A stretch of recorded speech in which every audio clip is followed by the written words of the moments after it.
తరబడి ఎన్ని మందులు వాడినా మీ మోకాల నొప్పులు తగ్గట్లేదా? ప్రాణ పెయిన్ క్లినిక్ లో అత్యాధునిక చికిత్స. నమస్తే, నేను విజయ్.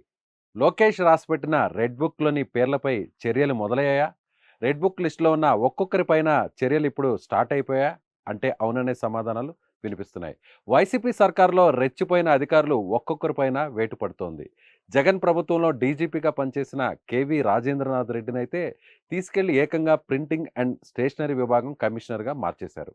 అప్పటి సిఐడి చీఫ్ పివి సునీల్ కుమార్కు అసలు పోస్టింగే ఇప్పటి వరకు ఇవ్వలేదు. ఇక చిత్తూరు జిల్లా ఎస్పీగా పనిచేసిన రిషాంత్ రెడ్డిని కూడా పోలీస్ హెడ్ క్వార్టర్స్లో రిపోర్టింగ్ చేయాల్సిందిగా సూచించారు. ఇదంతా చూస్తుంటే అప్పట్లో నారా లోకేష్ చెప్పిన రెడ్ బుక్ మాటలు ఇప్పుడు నిజమవుతున్నట్టుగా తెలుస్తోంది.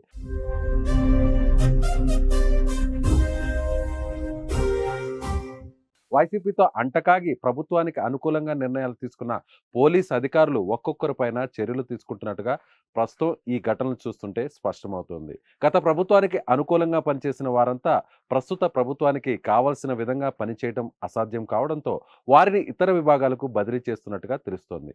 చిత్తూరు జిల్లా ఎస్పీగా ఉన్నప్పుడు రిషాంత్ రెడ్డి పేరు మీడియాలో చాలా బలంగా వినిపించింది. అప్పట్లో 2023 ఆగస్టులో టీడీపీ అధినేత చంద్రబాబు నాయుడు పుంగనూరు పర్యటన రసాబసగా మారిన విషయం మీ అందరికీ తెలిసిందే. టీడీపీ వైసీపీ కార్యకర్తల మధ్య ఘర్షణ తలెత్తింది. ఆ సమయంలో రిషాంత్ రెడ్డి అప్పటి అధికార వైసీపీకి అనుకూలంగా వ్యవహరించారనే ఆరోపణలు ఉన్నాయి.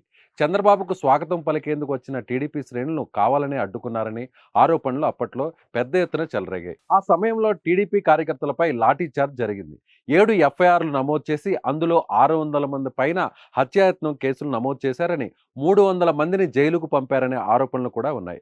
మంత్రి పెద్దిరెడ్డికి అనుచరుడిగా పనిచేశాడంటూ రిషాంత్ రెడ్డిపై టీడీపీ మొదటి నుంచి కూడా ఆరోపణలు చేస్తుంది.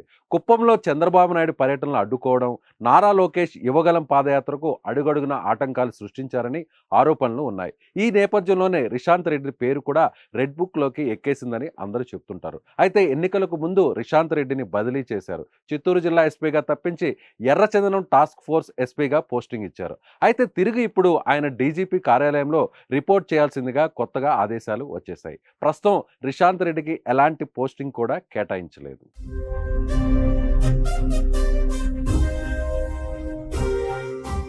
సో ఇవన్నీ చూస్తుంటే రెడ్ బుక్లోని ఒక్కొక్క పేజీకి కదలిక వచ్చిందనే చెప్పేయచ్చు. సో ఇలాంటి అధికారుల లిస్టు చాలానే ఉందని, త్వరలోనే వారందరి మీద వేటు అలాగే చర్యలు తప్పవని కూడా తెలుగుదేశం పార్టీ నాయకులు కార్యకర్తలు చెబుతున్నారు. సుమన్ టీవీలో మీ పర్సనల్ అండ్ బిజినెస్ ప్రమోషన్స్ కోసం కింది నెంబర్కి కాంటాక్ట్ చేయండి.